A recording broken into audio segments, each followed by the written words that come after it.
নারায়ণগঞ্জে আলোচিত ব্যবসায়ী সাব্বির আলম খন্দকার হত্যা মামলার রায়ে জাকির খান সহ ৮ জন আসামিকে বেকসুর খালাস প্রদান করা হয়।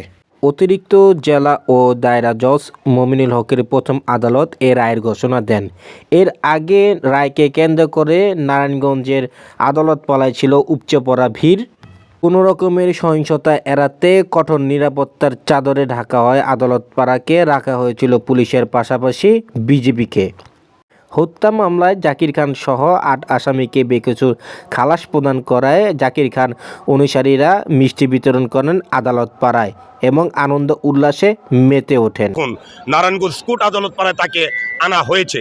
সে তাকে ফুলের বরণ দিয়ে, ফুলের পাপড়ি দিয়ে, ফুল ছিটিয়ে তাকে বরণ করে নিয়েছে। সত্য কখনো ধামাচাপা দেওয়া যায় না।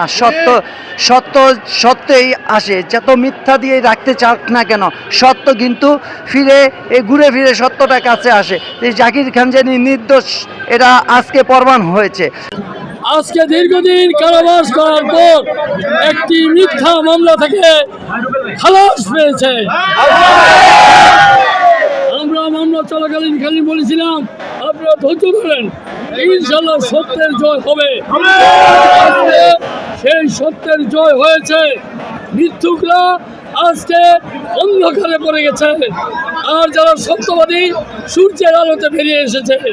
ইনশাল্লাহ জাকির খান মুক্ত হয়েছে, নারায়ণগঞ্জ শান্ত হবে।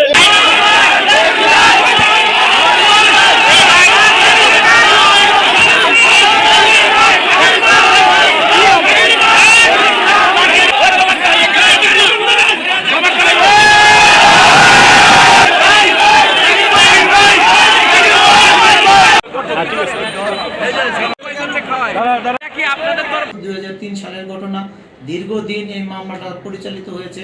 অনেক সাক্ষী মারা গিয়েছেন, কেউ বিদেশে চলে গেছেন, কেউ অসুস্থতাজনিত কারণে উপস্থিত হইতে পারে না। কয়েকজন আয়ু মারা গিয়েছেন, মোট 9 জন আয়ু ছিল।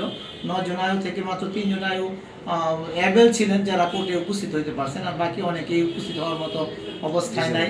যার জন্যই সর্বমোট 21 জন সাক্ষী কোর্ট সাক্ষ্য গ্রহণ করতে সক্ষম হয়েছে।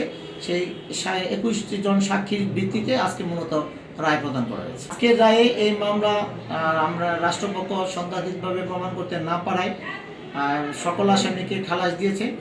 বিজ্ঞ জেলা জজ প্রথম আদালত অতিরিক্ত দায়রা জজ মমিনুল ইসলাম মমিন সাহেব উনি আজকে খালাস দিয়েছেন।